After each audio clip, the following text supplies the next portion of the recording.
അതെ 10 ഇങ്ങനെ തടക്കണം. 600 രൂപ തരാം. അതിനെന്താ ചേട്ടാ, വായോ. ഹലോ ചേട്ടാ, വുമൻസ് ഹോസ്റ്റലിന്റെ പറമ്പിൽ കുറച്ച് പണിയുണ്ട്, 300 രൂപ തരാം. സോറി ചേട്ടാ, ചേട്ടൻ്റെ അവിടെ നാളെ പണിക്ക് വരാം. ഇന്ന് വരപ്പം പോയേ പറ്റുള്ളൂ. പക്ഷെ ഞാൻ 600 പോട്ടെ, ഞാൻ 1000 തരാം. വേഗം പറയണം, ഞങ്ങളുടെ അവിടെ 19 പെൺപിള്ളേരുള്ളതാ.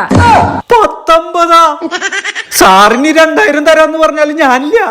പക്ഷെ ഒരു കാര്യണ്ട്, ഉച്ചക്കലത്തെ ലഞ്ചും വൈകിട്ടത്തെ ചായയും ഞങ്ങൾ പെൺപിള്ളേരെ കൂടി ഇരുന്ന് കഴിക്കേണ്ടി വരും. അതിന് പ്രത്യേക പരിഗണനയൊന്നും കിട്ടില്ല. ഓ, ഇതൊക്കെ ഒരു പ്രശ്നാണോ? വാ പോവാം. കയ്യൊങ്ങി തന്നാലുണ്ടല്ല, കൈ വിടങ്ങിട്ട്. ഇതൊക്കെ വല്ലപ്പോഴും കിട്ടുന്ന ജോലിയാ. എവിടേക്കാ മേഡം പോണ്ടേ? പക്ഷെ ഞാനല്ല ആദ്യം വന്നേ. പക്ഷെ ഞങ്ങൾക്ക് പിന്നെ ഒരു പ്രശ്നമുണ്ട്. പറമ്പിലെ പണിയൊക്കെ കഴിഞ്ഞ് കഴിഞ്ഞാൽ ഞങ്ങൾ 50 പേരെ ഞങ്ങളുടെ വീട്ടിൽ കൊണ്ടാക്കണം. വെക്കേഷനൊക്കെ അല്ലേ. അയ്യോ, ലൊക്കേഷൻ പറ, ഞാൻ എല്ലാത്തിനും വീട്ടിൽ കൊണ്ടാക്കാം. പിന്നെ ഒരു കാര്യണ്ട്, അതില് 2-3 തലതെറിച്ചോട്ടങ്ങളാ. അവര് ശല്യം ചെയ്തെന്ന് പറഞ്ഞിട്ട് പിന്നെ എന്നോട് പരാതി പറയാൻ വരരുത്.